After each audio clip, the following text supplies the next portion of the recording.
صب محمد خلاوي حبيبي، يعطيك العافيه. بس توقعاتك مباراه الاهلي والشباب؟ والله الفريقين يعني كويسين، وقدموا في الدوري مباريات جميلة. بس أنا بحكم إني من المنطقة الغربية فأتمنى إنه الأهلي إن شاء الله ياخذها. يعطيك العافيه استاذ مروان فقي. حبيبي توقعاتك مباراه دوري زين النهائي بين الاهلي والشباب؟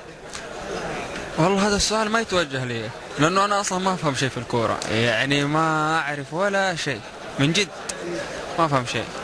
لكن ما أدري، بحكم إنه أهلي أهلاويين يلا يمكن الأهلي. طيب شكرا لك. الإعلام المتعصب الاتحادي الذي يكره الأهلي كره العمى. ايش توقعاتك لمباراة الاهلي والشباب؟ اول شيء انا ما اكره الاهلي، انا بالعكس احب الاهلي، لكن اتوقع مش اتمنى، اتوقع الشباب 2-0. اتوقع الشباب 2-0. نعم.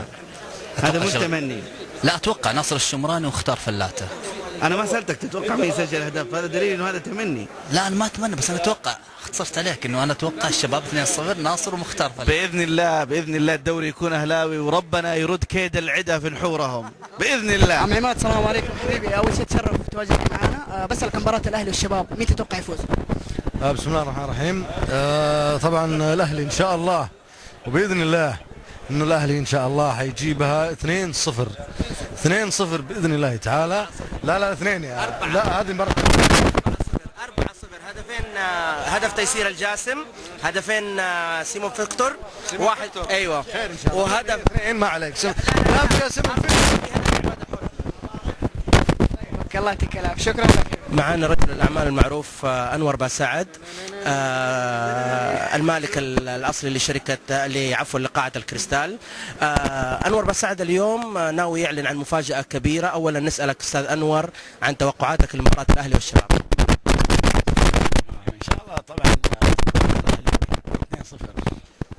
2-0. مين يسجل الاهداف؟ فيكتور وتيسير. فيكتور وتيسير. طيب سمعنا انه في ناوي تعلن عن مفاجأة كبيرة في حال تحقيق الاهلي لبطولة دوري الزين، ما هي المفاجأة يا استاذ انور؟ المفاجأة باذن الله حنعمل حفل تكريم كامل للنادي الاهلي. هنا في هذه نفس القاعة؟ نفس القاعة بمشيئة الله. حيكون معنا هنا درع الدوري ان شاء الله؟ باذن الله ان شاء الله. اول قاعة افراح تعتز بالبطولة هذه. يستاهل النادي الاهلي. ماذا عن الشاعر الجميل وسيم باسعد؟ اعتقد انه ناوي يقدم اغنية خاصة لان معنا وسيم باسعد هو اللي يقول المفاجأة. ان شاء الله باذن الله، الله يوفقنا ان شاء الله ناخذ الدوري السنه هذه.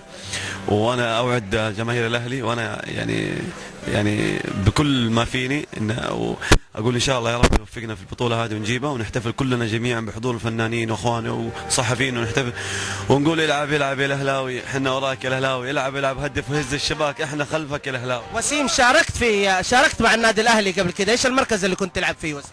كنت العب ظهير ايمن وايسر في نفس الوقت. ظهير ايمن وايسر. على العموم والان شاعر وملحن. على العموم نتمنى ان نحتفل جميعا بمناسبه فوز الاهلي وبحضور الشاعر وسيم باسعد. مين حيغني الاغنيه اللي حتكتب كلماتها للاهلي يا وسيم؟ اكيد الفنان الكبير عباد الجوهر، بما انه رمز الفنانين الاهلاويين. محمد عبده كمان رمز من رموز الفن الاهلاوي. بس بما انه محمد الله يطول عمره ان شاء الله يقومه بالسلامه، فحيكون ظروفه الصحيه ما حتكون يعني. وسيم باسعد الف شكر. شكرا استاذ طلال. المخرج المعروف الاستاذ فيصل يماني. فيصل يماني، بنسال عن توقعاتك مباراة الاهلي والشباب. طبعا بحكم انك اتحادي انت بتسال وانت زعلان، بس باذن الله الاهلي فايز بحول الله، والدوري ان شاء الله اهلاوي. كم؟ ان شاء الله 2-0. من يسجلها؟ فيكتور وتيسير باذن الله. يختموها بالشوط الاول يعني؟ الشوط الاول، الشوط الثاني، المهم الدوري في البيت. شكرا. معنا مدير مكتب مجلة روتانا بجدة الزميل حبيبنا نايف العلي. نايف مساء الخير. مساء النور فهد حبيبي. نايف ما ودنا نطول، لكن بسألك عن توقعاتكم مباراة الاهلي والشباب. ان شاء الله انها اهلاويه، وراح تكون ان شاء الله مباراه رائعه يقدمها الراقي. كم تتوقع النتيجة؟ 2-0. مين يسجلها؟ فيكتور وتيسير. يعطيك العافية. شكرا.